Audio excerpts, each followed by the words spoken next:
So let's talk about metabolic flexibility. I'm going to use the analogy of fires just because it's really easy for us to grasp onto. So we're going to have three different scenarios of three different fires. So fire number one burns. So let's say fire number one, we're burning leaves and twigs and brush. These things are all going to burn, but they're not going to burn for very long. You're going to have to stay around this fire pretty consistently, and you're going to have more leaves, twigs, and brush readily on hand, because whenever the fire starts to go out, it's going to be an emergency. Get more leaves, twigs, and brush on this fire ASAP. It's going to go out, we're going to get cold, and panic is going to arise. So that's kind of what happens whenever our bodies are burning sugar and glucose. Think of sugar and glucose as the leaves, twigs, and the brush. Sugar, glucose, and carbs as the leaves, twigs, and the brush.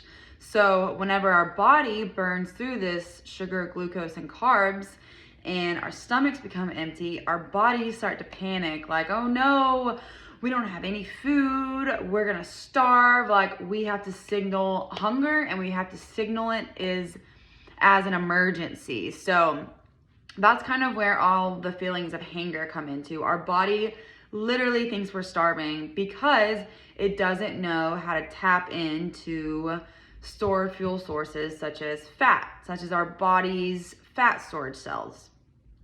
Okay, so let's think of fire number two.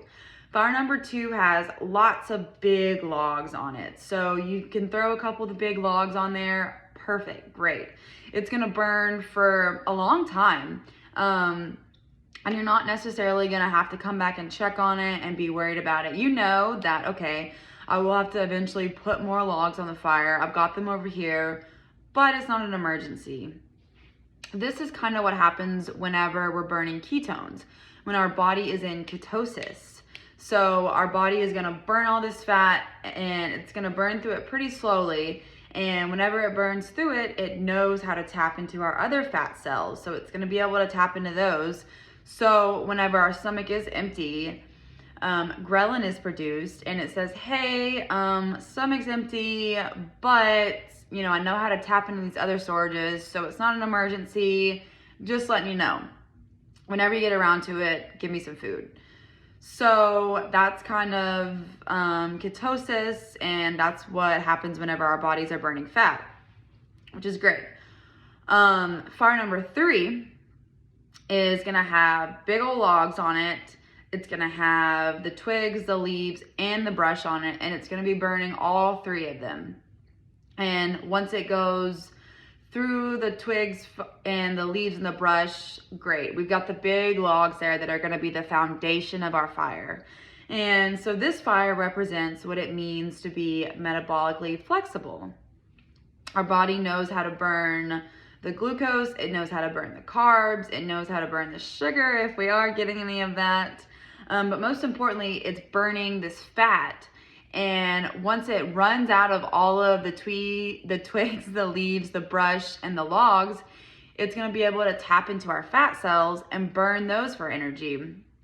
And when the stomach is empty, the body's gonna signal the production of ghrelin, and it's gonna say, okay, our stomach's empty, we're gonna need food soon, but don't rush, don't panic, get it to us when you can. And it's not an emergency, it's not a life or death situation. So fire number three is really what we want to strive for. We don't want to always be in ketosis, because that's going to be kind of hard on our bodies, and it's also kind of unrealistic to always be doing keto, because it's just so restrictive and so limiting. It's a great tool to have, don't get me wrong, doing keto is a great tool, but it's not going to be a sustainable lifestyle. It's not going to be something that you do for long term. So metabolic flexibility is sustainable, it is long term, and it is what we want to achieve. So let's get to it.